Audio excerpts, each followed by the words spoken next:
दोस्तों, इस बार जो बिहार का चुनाव हुआ है 2025 का, वह चुनाव बिहार में एक तूफानी सुनामी लहर लेकर आई है, क्योंकि दोस्तों इस लहर में आरजेडी की लुटिया ही डुबा दिया है। और यह सुनामी लहर जो है वह बहुत ही खतरनाक साबित हुई है, क्योंकि जितना हवा में तेजस्वी यादव बोल रहे थे कि हम मुख्यमंत्री बन गए हैं या मुख्यमंत्री बन गए हैं या बन जाएंगे, वह सारा लहर इस बार उनका ही पावर उनको दिखा दिया है दोस्तों।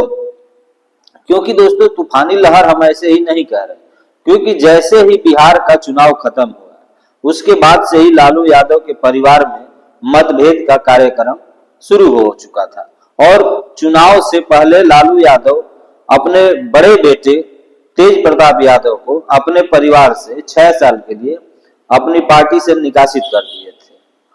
और चुनाव के बाद तेजस्वी यादव ने अपने ही बहन के साथ ऐसा दुर्व्यवहार किया कि रोहिणी यादव तेजस्वी यादव के दुर्व्यवहार से इतनी दुखी हो गई कि वह अपने ही परिवार को त्यागने के लिए मीडिया में साफ साफ बयान दे डाली। और यह बयान पूरे सोशल मीडिया में दोस्तों खलबली मच गई। और क्योंकि रोहिणी यादव एक नॉर्मल परिवार की तो थी नहीं, उन्होंने अपने ही पिताजी की जान बचाने के लिए अपने ही एक किडनी तक अपने पिता को दान कर दी थी दोस्तों, जिसे लालू यादव जी की जिंदगी दोबारा गुलजार हुआ था। दोस्तों नमस्कार, प्रणाम, आप सभी देख रहे हैं स्टोरी वाइज और मैं हूं चंदन। दोस्तों आप सभी लोग हमारे चैनल को जरूर सब्सक्राइब कीजिएगा, ताकि जब भी कोई वीडियो डालें तो आपके पास तुरंत पहुंच जाए। और आप सभी लोग हमारा सपोर्ट भी कीजिए। दोस्तों लालू परिवार में जो यह सवाल उठा पटक का मामला चल रहा है, इसका सीधा सीधा आरोप है कि तेजस्वी यादव को जो सलाहकार है संजय यादव और रमेश पर सीधे सीधे आरोप लगाया जा रहा है। तो चलिए आप सभी को बताते हैं कि आखिर यह संजय यादव और रमेश कुमार कौन है, और एक लालू परिवार में इतना बड़ा बढ़ चढ़कर सलाह देने वाले और परिवार को तोड़ने वाले कौन है। तो दोस्तों सबसे पहले बात कर लेते हैं कि आचार्य रोहिणी की। तो आचार्य रोहिणी ने सीधे सीधे सोशल मीडिया के द्वारा आरोप लगाया है कि वह पूरी तरह से एक राजनीति को छोड़ रही है और इसके साथ ही अपने पिता लालू यादव के परिवार से भी पूरी तरह से नाता भी तोड़ रही है। और उन्होंने दोस्तों 2 फैसले को लेकर रमेश और संजय यादव के नाम भी लिया है। और उन्होंने साफ साफ शब्दों में बताया कि संजय यादव और रमेश ने ही लालू परिवार को तितर बितर करने में उन दोनों का पूरा सहयोग रहा है।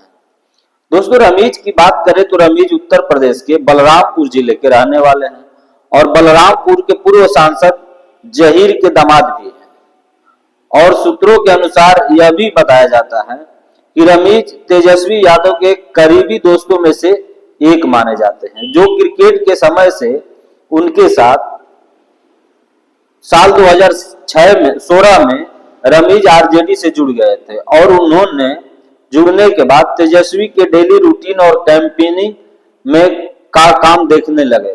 और दोस्तों रही सवाल संजय यादव की, तो संजय यादव भी रमेश की तरह ही तेजस्वी यादव के क्रिकेट के जमाने से ही दोस्त हैं और उन्होंने डीपीएस मथुरा रोड से 10वीं की पढ़ाई भी की है और जामिया से एमबीए की डिग्री भी लिए हैं और पॉलिटिकल साइंस से ग्रेजुएशन की पढ़ाई भी की है। और उसने फर्स्ट क्लास से क्रिकेट के 30 मैच भी खेले हैं। दोस्तों लालू परिवार में रोहिणी यादव का मानना है कि रमेश और संजय यादव ने ही उन्हें परिवार और राजनीति छोड़ने के लिए पूरी तरह से मजबूर किया है। और संजय यादव को लेकर के परिवार में पहले से ही आरोप प्रत्यारोप सोशल मीडिया पर धड़ल्ले से चल रहा है। और साथ में ही तेज प्रताप यादव ने भी कहा कि संजय यादव और रमेश यह दोनों मिलकर पार्टी के अंदर राजनीतिक ताकत जो बढ़ाने की कोशिश कर रहे हैं और आरजेडी के विरासत के लिए पूरी तरह से खतरा बनकर उभर रहा है। दोस्तों, यह जो विवाद चल रहा है यह सिर्फ पारिवारिक कलह नहीं है, बल्कि एक बिहार की राजनीति के लिए हम राजनीतिक गतिरोध और आरजेडी के भीतर सत्ता संघर्ष को लेकर यह साफ साफ दर्शाता है कि रोहिणी यादव का यह काम सिर्फ परिवार से दूरी ही नहीं बल्कि एक राजनीतिक का संतोष और स्वाभिमान।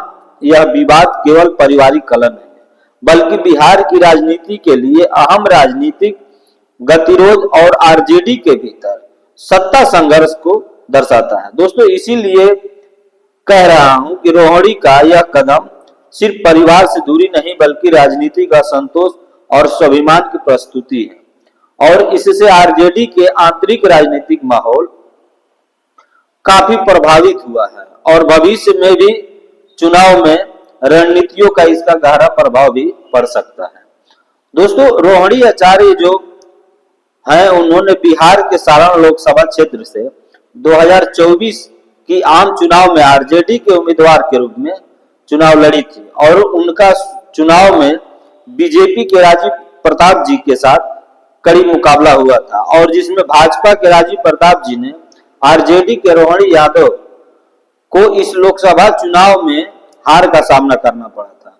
और दोस्तों, सारण लोकसभा सीट पर रोहिणी यादव लगभग 4,58,091 वोट पाई थी और वहीं राजीव प्रताप जी की बात करें तो राजीव प्रताप जी ने 4,71,752 वोट पाए थे। इसलिए दोस्तों, इसी प्रकार से उनका अंतर लगभग 13,600 रहा और रोहिणी यादव बुरी तरीका से हार गई थी। दोस्तों, 2024 के चुनाव में आरजेडी के तरफ से मजबूत उम्मीदवार के रूप में तो थी, लेकिन कड़ी मुकाबले के नाते वह सीट बुरी तरीका से रोहिणी को हार का सामना करना पड़ा था और उसमें राजीव प्रताप जी ने चुनाव जीतने में सफल हो गए। दोस्तों, अगर वीडियो अच्छा लगा है तो आप सभी लोग हमारे चैनल को जरूर सब्सक्राइब कीजिएगा और बेल आइकन की घंटी भी बजा दीजिएगा और इस वीडियो को दबाकर शेयर कर दीजिएगा ताकि सभी के पास पहुंच सके। दोस्तों, नमस्कार, प्रणाम, जय हिंद, जय भारत।